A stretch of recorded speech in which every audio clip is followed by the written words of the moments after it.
दोस्तों नमस्कार। दोस्तों मैं सतवीर सिंह अपने यूट्यूब के भारत लिंक ग्लोबल चैनल पर लंदन से आपका स्वागत करता हूं। दोस्तों कल मैंने एक वीडियो बनाई थी जिसका टाइटल था कि बीजेपी ने आखिर अब चाल चली है जाटों के खिलाफ। तो उस वीडियो में दोस्तों मैंने बताया था कि बीजेपी हर वक्त इलेक्शन मोड में रहती है, चुनाव मोड में रहती है और वो एक लंबा गेम खेलती है और उस लंबे गेम में वो जो कुछ भी प्लानिंग करती है लंबे टाइम के लिए करती है। तो उसी वीडियो के अंदर मैंने बताया था कि आजकल जो बीजेपी है वो जाटों को अपनी तरफ भी करना चाह रही है और जाटों को डिवाइड भी करना चाह रही है, ऐसी पॉलिसी बनाने लग रही है। तो उसमें मैंने 2-3 उदाहरण भी दिए थे। एक तो जो रामकुमार गौतम जी हैं, उनके बारे में बताया था कैसे उन्होंने जाटों को जो है कुत्ते शब्द से तुलना की थी। फिर उसके बाद रामचंद्र जांगड़ा जी थे, जिसमें मैंने कल बताया था कि उन्होंने मुख्यमंत्री के सामने ही जाटों की काफ़ी बुराई की थी और काफ़ी भला-बुरा कहा था और उसमें मुख्यमंत्री नायब सैनी जी थे। वो उनको देख के ना हँसने लग रहे थे, उनकी बातों को सुन के हँसने लग रहे थे, यानी एन्जॉय करने लग रहे थे। और लेकिन साथ ही दोस्तों बीजेपी है ये भी प्रयास करने लग रही है कि जाटों के जो प्रोग्राम है उनमें शामिल उनमें ज़्यादा से ज़्यादा जाया जाए ताकि जाट खुश हों और बीजेपी की तरफ शामिल हों। तो और जो दूसरी चाल है दोस्तों वो मैंने कल भी बताया था कि उसमें जो डबल गेम खेल रही है जाटों को डिवाइड करने का भी और जाटों को अपनी तरफ शामिल करने का भी। तो उसमें जो डबल गेम खेलने लग रही है उसमें एक तो ये है कि वो भूपेंद्र हुड्डा के बारे में तो कुछ नहीं बोल रहे। लेकिन अभय चौटाला जी के बारे में काफ़ी कुछ बोलने लग रहे हैं और अभय चौटाला जी के लिए कि जो आरएस यादव जी आईपीएस है, उन्होंने भी काफ़ी कुछ कहा था उनके बारे में, उनकी छवि को खराब करने की कोशिश की थी। और अभी जो रामचंद्र जांगड़ा जी कल ही मैंने बताया था कि उन्होंने अभय चौटाला जी और उनके परिवार के ऊपर काफ़ी संगीन आरोप लगाए कि उन्होंने ये किया, वो किया और साथ ही भूपेंद्र हुड्डा की तारीफ़ भी की। तो इससे दोस्तों थोड़ा-सा ये प्लानिंग समझने की कोशिश कर रहा हूँ मैं कि आखिर बीजेपी अभय चौटाला को क्यों टारगेट करने लग रही है और अभी क्यों टारगेट करने लग रही है और जो आरएस यादव जी का मामला है, आईपीएस आरएस यादव जी, उन्होंने अभी इसी टाइम उनके ऊपर क्यों एलिगेशन लगाए? हालाँकि वो जो उनको जो जूते मारने की या उसकी थी वो 20-22 साल पहले की बात थी, लेकिन ऐन टाइम पे वो क्यों बोले? तो इस टाइमिंग का दोस्तों है, इसमें थोड़ा मेरे को सोचना पड़ रहा है और मैं सोच रहा था कि कल से ही सोच रहा था कि कहीं न कहीं कुछ न कुछ तो गड़बड़ है। और वो गड़बड़ है कि अभय चौटाला की छवि को खराब किया जाए, हालाँकि इसमें कोई दो राय नहीं है कि कल को अगर अभय चौटाला जी जो भी सीट जीतते, आज वो भले ही कुछ भी कह रहे हो कि मैं बीजेपी के साथ समझौता नहीं करूँगा, ये नहीं करूँगा, वो नहीं करूँगा। लेकिन जैसे ही इलेक्शन आएँगे, जैसे दुष्यंत चौटाला ने या जेजेपी ने किया, इसी तरह अगर सत्ता में वो सीट ज़्यादा नहीं जीत पाए, तो भी वो समर्थन देंगे ही देंगे बीजेपी को। क्यों? क्योंकि कांग्रेस को कभी भी समर्थन इनेलो ने नहीं दिया या जसपा। हालाँकि जसपा के बारे में ये सुनने को आया था कि दुष्यंत चौटाला जी ने खुद भूपेंद्र हुड्डा को फ़ोन किया था कि मेरे पास 10 सीटें हैं, अगर आप सरकार बनाओ तो मैं आपका समर्थन दे दूँगा। ये अब है चो एक बार भूपेंद्र हुड्डा जी का ही बयान सुना था मैंने, उन्होंने कहा था कि दुष्यंत चौटाला ने मेरे को किया था, लेकिन जब मैंने उनको कह दिया हमारे पास बहुमत नहीं है, तो वो बीजेपी में चले गए। लेकिन जैसे कि ओम प्रकाश चौटाला जी कहा करते हैं कि वो कभी भी कांग्रेस के साथ समझौता नहीं करेंगे और कांग्रेस से उनको एलर्जी है।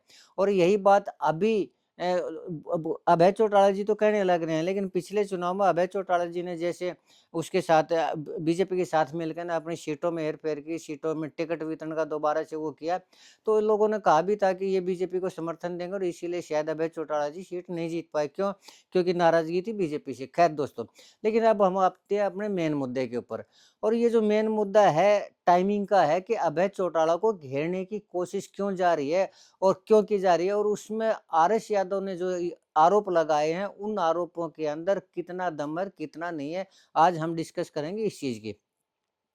तो दोस्तों पहली बात तो ये है कि आरएस यादव जी ने जो आरोप लगाया है, जो सारी एक वो इंटरव्यू में कहा था कि भजन लाल जी के टाइम में उन्होंने रे रेल को उखाड़ने का या उसका वो किया था, आंदोलन था इनेलो ने चलाया था, तो उसमें अभय चौटाला जी रेल के ऊपर वो ट्रैक उखाड़ने लग रहे थे, अजय चौटाला जी वो भी उखाड़ने लग रहे थे और उनको वो गिरफ्तार करने के लिए उन्होंने जो-जो प्रयास किया, थोड़ा-सा अब उनके अंदर कितनी सच्चाई है दोस्तों, इसके ऊपर सच्चाई करें, इसके ऊपर चर्चा करें। क्यों? क्योंकि मुझे ऐसा लग रहा है कि कल से जब ये अपने रामचंद्र जांगड़ा जी थे, उन्होंने आरोप लगाया, तो मैं दोबारा से इस मामले के ऊपर सोचने लग रहा था कि कहीं न कहीं कुछ न कुछ तो गड़बड़ है, कि अभय चौटाला जी को इसी टाइम एलिगेशन क्यों लगाए जा रहे हैं। तो इसके लिए एक बार हम चर्चा करना चाहेंगे आरएस यादव वाले मामले की।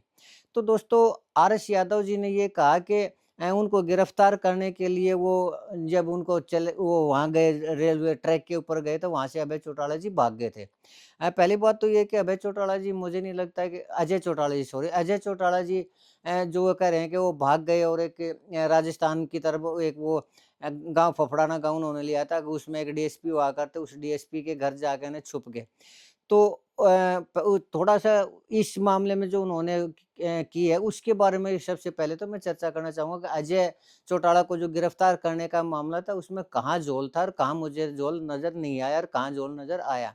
तो पहली बात तो ये है दोस्तों कि वो जो गाँव था, वो राजस्थान के अंदर था और कोई चोर डकैत तो थे नहीं अजय चौटाला जी, तो उन्होंने उसका जो पीछा किया और एक अदर स्टेट में किया, तो रूल तो ये कहता है कि जब दूसरी स्टेट में आप जाते हैं किसी को अरेस्ट करने के लिए तो वहाँ की पुलिस को इन्फॉर्म करना पड़ता है। और उन्होंने आरएस यादव जी उन्होंने किसी भी पुलिस को इन्फॉर्म नहीं किया और वो उनका पीछा करते-करते वो फफड़ाना या कौन-सा गाँव उसमें वो गए और सबसे पहले उन्होंने गाँव में जब जा गए तो उन्होंने गाँव वालों को ये कहा था कि गाँव के अंदर डकैत घुस गए हैं और हमारी वो करो कहीं ऐसा ना हो कि कोई डकैती डाल दे, तो इस चीज़ से गाँव वाले घबरा गए तो उन्होंने ढूँढ के ना अजय चौटाला जी का घर बता दिया कि वो डीएसपी उनके घर हैं। तो पहली बात तो ये है कि उनको डकैत कहना ये सरासर अनुचित है। अब आप सोच रहे होंगे ये मैं कहाँ से बोल रहा हूँ, तो दोस्तों जो कल के रामचंद्र जांगड़ा के उसके ऊपर जो मैंने वीडियो बनाई थी, उसके बाद से मैं दोबारा सारी पड़ताल करने लग रहा था, तो मीडिया में मैंने काफ़ी सर्च किया, तो काफ़ी बयान आए और काफ़ी इंटरव्यू भी आए उनके। एक सिर्फ वो जो पहले चैनल वाले ने लिया था इंटरव्यू, वही नहीं और भी बहुत से इंटरव्यू आए, तो उन्हीं के अनुसार उनको देख कर मैं ये बताने लग रहा हूँ, उसका विश्लेषण करने लग रहा हूँ कि पहली बात तो ये अजय चौटाला जी को ये कहना गाँव में जाके कि डकैत घुस गए, ये गलत है। दूसरा फिर उन्होंने कहा कि अजय चौटाला जी तूड़े के ओबरे में थे, जबकि एक मैंने उसके पूरे घर की वीडियो देखी, वो जो डीएसपी आत्माराम जी या जो भी थे, उसमें पहली बात तो ये है कि तूड़े का कोई ओबरा था ही नहीं दोस्तों। क्यों? क्योंकि वो उस टाइम भैंस रखा ही नहीं करते, उनके जो लड़के थे वो जज हुआ करते राजस्थान के अंदर। और वो जो गाँव के अंदर थे वो रिटायर्ड डीएसपी थे, उनकी पत्नी थी और एक वो जज थे शायद एक उनकी पत्नी या उनके छोटा भाई था, उनकी पत्नी, मतलब 3-4 आदमी रहा करते, वो भैंस नहीं रखा करते और भैंस जब नहीं रखते थे, तो फिर तूड़े का उबरा कहाँ से आया? यहाँ मुझे लग रहा है कि आरएस यादव जी झूठ बोलने लग रहे हैं। दूसरा फिर ये है कि उन्होंने ये कहा कि 1 महीना जेल में जो बिताए हैं, तो ये भी झूठ बोल रहे हैं। अजय चौटाला जी की जो ज़मानत थी या 1-2 दिन के अंदर ही उनकी ज़मानत हो गई थी और उसके बाद फिर वो लौट के उसी गाँव में गए, तो अजय चौटाला जी का स्वागत किया था उस गाँव वालों ने। एक हीरो की तरह स्वागत किया था, किसी डकैत की तरह स्वागत उनका नहीं किया था। तो यहाँ पर भी मुझे लग रहा है कि आरएस यादव जी है वो बिल्कुल झूठ बोलने लग रहे हैं, ऐसा कोई भी मामला नहीं था। अब बात करते हैं अभय चौटाला जी वाले मामले की। तो अभय चौटाला जी के बारे में उन्होंने ये कहा कि वो किसी जज के घर के अंदर थे और हमने जब जज को वस्तुस्थिति बताई तो उन्होंने कह दिया कि आपको अरेस्ट करना ही पड़ेगा और आपको एंटीसिपेटरी बेल नहीं मिलेगी। ये मैं मानता हूँ दोस्तों कि रेल अधिनियम 1989 की धारा 151 के अनुसार अगर रेल को किसी भी तरह का रोका जाता है या उसको नुकसान पहुँचाया जाता है या उसकी पटरियों को उखाड़ा जाता है, तो ये नॉन बेलेबल ऑफेंस है और इसमें गैर जमानती ये जो धारा है 151 वो गैर जमानती धारा है, तो उसमें पुलिस को अरेस्ट करना ही करना पड़ेगा। लेकिन जब ये उन्होंने ये एफआईआर के अंदर तो उनकी जो गिरफ्तारी वो कहीं और से दिखाई थी, जज के घर से नहीं दिखाई थी। तो जब गैर जमानती धाराएँ उसमें है और उन्होंने अभय चौटाला जी को गिरफ्तार किया तो फिर वो बच कैसे गए? मेन बात तो ये है। अच्छा, दूसरा फिर ये है दोस्तों कि जो अभय चौटाला जी के बारे में वो बार-बार कहने लग रहे हैं कि मेरे को 39 जूते मारे गए। तो मैं एक बात समझ में नहीं आ रही कि कोई भी आदमी जब पिटता है, तो उसको जो थप्पड़ लगते हैं, छित्तर लगते हैं या जूते लगते हैं या कुछ भी लगता है, ये संभव ही नहीं है कि वो उसको गिन ले। क्यों? क्योंकि जब लगते हैं ना तो खाल बाहर आती है और ऐसे में आदमी गिनने का तो सवाल ही पैदा नहीं होता। तो यहाँ सवाल पैदा ये है होता है कि ये गिने किसने? क्या आरएस यादव जी ने खुद गिने?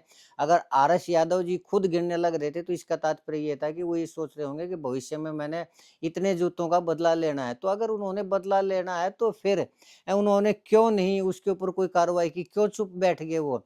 जब गिनने लग रहे थे तो गिनने का तात्पर्य बदला इंतकाम लेना था अभय चौटाला जी से और उसके बाद कोई इंतकाम लिया नहीं तो गिनने का तो सवाल ही पैदा नहीं होता। फिर वो ये कहने लग रहे हैं कि उनका जो पजामा है वो खून से भरा हुआ है।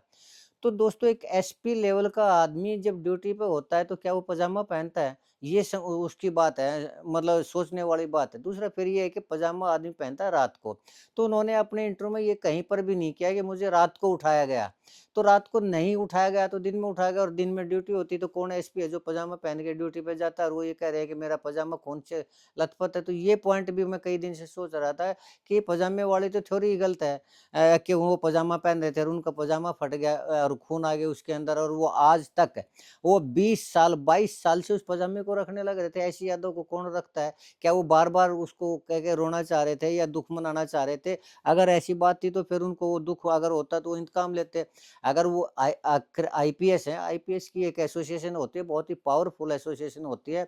आपने आईजी पूर्ण कुमार के मामले में भी देखा होगा कि आईजी पूर्ण कुमार की मिसेज ने जैसे उनके पोस्टमार्टम करवाने से मना किया, तो आईपीएस एसोसिएशन तुरंत आईजी पूर्ण कुमार के वो पक्ष में आ खड़ी हुई थी और सरकार के पसीने आ गए थे। और अगर ये उदाहरण भी नहीं देना, तो मैं एक बिहार का उदाहरण देना चाहूँगा। बिहार में एक चंपा विश्वास का मामला था कि आईएएस हुआ करते, उनकी मिसेज के साथ 2 साल तक लगातार बलात्कार हुआ। उस आईएएस की भतीजे के साथ बलात्कार हुआ, उनकी नौकरानियों के साथ बलात्कार हुआ, आईएएस की माँ के साथ बलात्कार किया गया। और जब उन्होंने लालू प्रसाद यादव से इस चीज़ की शिकायत की, तो उन्होंने ये कहा था कि चुप हो जाओ, ज़िंदा रहना चाहते हो, कम से कम ज़िंदा तो हो। लेकिन 2 साल के बाद वो वहाँ से दिल्ली चले गए और उन्होंने उसकी शिकायत गवर्नर को की, और गवर्नर ने फिर इसके ऊपर एक्शन लिया और वो पोस्टिंग होकर नई दिल्ली गए। और उसके बाद जब इस मामले की जाँच हुई, तो उन्होंने वहाँ लौटने से मना कर दिया, बिहार लौटने से मना कर दिया। तो जो टीम थी, जो जाँच एजेंसी थी, वो दिल्ली गई उनके पास और उनकी मिसेज के बयान लिए, और वो जो नेता थे जो अपने आप में इतने पावरफुल समझा करते कि वो उनके लालू प्रसाद यादव के बहुत करीबी थे। एक तो हेमलता यादव थी, एक उनका लड़का मृत्युंजय था। उनको 5-5 साल की सज़ा हुई, हेमलता यादव को 3 साल की सज़ा हुई।